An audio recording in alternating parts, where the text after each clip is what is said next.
ना बुरा नीतीश है और ना ही बुरा है लालू, बुरी है बिहार की वो जनता जो आपदा के समय खोजती है लायक नेता और वोट के समय अपनी जाति का नेता। नमस्कार दोस्तों, बिहार के नौजवान लड़के भारत के दूसरे शहरों में उनके साथ होने वाली उपेक्षाओं पर हमेशा ऐतराज जताते रहते हैं। कभी उनकी बोली तो कभी उनके बिहेवियर का मजाक बनाया जाता है। वो अपनी सपोर्ट में बिहार को प्राचीन भारत की राजधानी बताने से लेकर नालंदा विश्वविद्यालय और गौतम बुद्ध की ज्ञान प्राप्ति का स्थान बताकर न जाने कितने तर्क देते हैं कि उन्हें उपेक्षित न समझा जाए। बिहार से चयनित होने वाले आईएएस आईपीएस की संख्या तक गिनाते हैं, पर ये सब उनके किसी काम नहीं आता, क्योंकि पुरानी समृद्धि आपके वर्तमान के हालात को बदल नहीं सकती और गिनी चुनी उपलब्धियां आपको नई पहचान नहीं दिला सकती। जब भी बिहार की शिक्षा व्यवस्था पर बात आती है, तब स्कूल के बिल्डिंग पर लटकते हुए इन लोगों की तस्वीरें और सबसे ज्यादा फेमस 2016 की 12वीं कक्षा की टॉपर रूबी राय पर सबसे ज्यादा ध्यान फोकस होता है। उस समय ना तो दुनिया भर में अपनी प्रसिद्धि गिना चुके सुपर 30 वाले आनंद कुमार का नाम आता है और ना ही यहाँ से निकलने वाले आईएएस और आईपीएस की गिनती काम आती है। कहीं भी प्रवासी मजदूरों की बात होती है तो उसमें बिहार का नाम सबसे ऊपर उछाला जाता है। उछाला भी क्यों न जाए, पूरे भारत में प्रवासी मजदूरों की संख्या का 1/3 हिस्सा बिहार से ही आते हैं। और सच्चाई ये है कि बिहार के प्रवासी मजदूरों को बिहार की खुद की सरकार ही बोझ समझती है। तभी तो कोरोना महामारी के बीच जब यूपी की सरकार अपने लोगों को वापस अपने प्रदेश में बुला रही थी, उस समय बिहार की सरकार महामारी का रोना रोकर अपनी जिम्मेदारी से पल्ला झाड़ रही थी और उन प्रवासी मजदूरों को हजारों किलोमीटर पैदल चलने पर मजबूर कर रही थी। झारखंड जैसा खनिज संपदा से संपन्न राज्य साथ होने पर भी बिहार विकास के मामले में काफी पिछड़ा रहा और उसकी गिनती भारत के बीमारू राज्यों में होने लगी। 2000 साल में झारखंड बिहार से अलग हो गया और औद्योगिक विकास के मामले में बिहार को कोसों दूर छोड़ दिया। कोसी नदी, जिसे बिहार का शोक कहा जाता है, इस नदी में हर साल भयंकर बाढ़ आती है और लाखों लोग इससे प्रभावित होते हैं। पर बिहार की सरकार का क्या कहना, कभी प्रकृति का प्रकोप, कभी भगवान की मनसा और न जाने कितने मजाकिया भाषण देकर बड़ी बेशर्मी से अपनी जिम्मेदारियों से पल्ला झाड़ लेते। ये प्रकृति के कारण ऐसी स्थिति है। सर आपने क्या किया है सर? प्रकृति के ऊपर क्यों दोष मढ़ रहे हैं? आप जान रहे हैं, हम लोग बीच से ही सबको कह रहे हैं। सर आप क्या कर रहे हैं? परिवर्तन सर प्रकृति के ऊपर कब तक आरोप पर्यावरण पड़ेंगे? की जो स्थिति हो रही है, कभी कहीं बिल्कुल सूखा और कहीं पहुंचना के कुछ मोहल्ले में पानी आया, वही है समस्या। मुख्य दुनिया में कहा है, अमेरिका में क्या हुआ? क्या मुख्यमंत्री जी आपकी अनुमति हो तो एक सवाल पूछ लें। आप लोगों को नहीं, आप पूछने नहीं दे रहे ना, आप लोगों की कोई जरूरत नहीं है।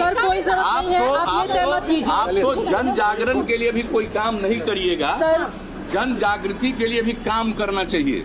अगर सब कुछ भगवान भरोसे ही है तो हम फिर सरकार क्यों चुनते हैं? लापरवाही का आलम यह है कि खुद बिहार के उप मुख्यमंत्री को 2019 में आई बाढ़ के कारण एनडीआरएफ को रेस्क्यू करके उनके घर से निकालना पड़ा। जब खुद उप मुख्यमंत्री की ये हालत है तो बाकी लोगों की हालत तो आप समझ ही सकते होंगे। जितनी तत्परता यहाँ के मुख्यमंत्री ने सुशांत सिंह के मौत की जांच के लिए उठाई, उतनी तत्परता अगर यहाँ के बाढ़ पीड़ितों की मदद के लिए उठाते तो शायद हजारों जिंदगियां सुधर गई होती। पर छोड़िए, गरीबों की मौत की आखिर सुनता कौन है? अमीरों की मौत पर तो कैंडल मार्च निकाले जाते हैं, टीवी पर 2.5 घंटे का प्राइम टाइम डिबेट शो चलता है, पर गरीबों की मृत्यु का समाचार बस एक नंबर बनकर रह जाती है। इसमें मीडिया दोषी तो है, पर आखिर वो हमारे लिए जवाबदेह क्यों बने? हमने तो उन्हें चुनकर नहीं बैठाया। उन्हें अपनी टीआरपी की दुकान चलाने का पूरा हक है, क्योंकि हमारे देश की जनता को भी असली खबरों की जगह मसालेदार खबरों पर ज्यादा इंटरेस्ट आता है। पर सरकार इन सब से कैसे पल्ला झाड़ सकती है? इन्हें तो बिहार की जनता ने चुनकर बैठाया है। पर हाय रे बिहार की भोली जनता, आखिर अपने नेता से सवाल पूछे तो पूछे कैसे? क्योंकि वो नेता अपनी जाति का ठहरा। बिहार के ही जयप्रकाश नारायण ने इंदिरा सरकार की इमरजेंसी की नींव हिलाकर रख दी थी, पर इसी जेपी आंदोलन से निकले नेताओं ने बिहार का बंटाधार कर दिया। ज्यादा पीछे न जाएं तो भी 15 साल लालू का जंगल राज और सुशासन का छलावा ओढ़े 15 साल का नीतीश राज, दोनों के काल में शिक्षा की स्थिति जस की तस बनी रही। बच्चों को स्कूल तक लाने के लिए तो नए नए प्रलोभनकारी सुविधाओं को लागू किया गया, परंतु शिक्षा की गुणवत्ता पर तनिक भी ध्यान नहीं दिया गया। इस कारण आजकल सरकारी स्कूलों के प्रांगण में ही प्राइवेट स्कूलों की नींव पड़ने लगी। अब बच्चे सरकारी स्कूल में एडमिशन सिर्फ उनकी सुविधाओं का लाभ उठाने के लिए लेते हैं, पर शिक्षा प्राइवेट स्कूलों में करते हैं। सरकारी स्कूल के कुछ शिक्षक तो घरों में बैठकर अपनी सैलरी का आनंद लेते हैं और अपने स्थान पर भाड़े को लोगों को बैठाकर स्कूलों में पढ़ाने के लिए भेज देते हैं। खामियां तो इतनी हैं कि गिनाते रहूं तो थक जाऊं, पर अगर मैं समस्या का समाधान न बताऊं तो फिर मुझ में और इन नेताओं में क्या फर्क रह जाएगा। समस्या गिनाते गिनाते अपनी सरकार बना लेते हैं, पर जनता समस्याओं के सुलझने की आस में बैठे रहती है। जाति पाति के दलदल ने बिहार को गर्त में ढकेल दिया है और ये नेता कभी भी बिहार की जनता को इस गर्त से निकालने का प्रयास नहीं करेंगे, क्योंकि इन्हीं की आंच पर इनकी राजनीतिक रोटियां सेकी जाती हैं। जनता को अब ये खुद निर्णय लेना होगा और ये सोचना होगा कि क्या वे अपनी पूरी पीढ़ी इसी गर्त में बिता देना चाहते हैं या विकास के भंवर में भी गोते लगाना चाहते हैं। ये भी बड़ी विडंबना है कि जेल में बंद चारा चोर की पार्टी चुनाव में सबसे बड़ी पार्टी बनकर उभरती है और विकास का एजेंडा लिए हुए चली पार्टी सबसे पीछे ढकेल दी जाती है। सुशासन बाबू का चोंगा ओढ़े हुए नीतीश कुमार भी बस अपनी महत्वाकांक्षा को सिद्ध करने के लिए बिहार को कई बार गर्त में धकेला है। कभी जनता के लिए बाढ़ में दी गई अनुदान राशि को वापस लौटाया तो कभी चारा चोर के साथ मिलकर सरकार बनाई।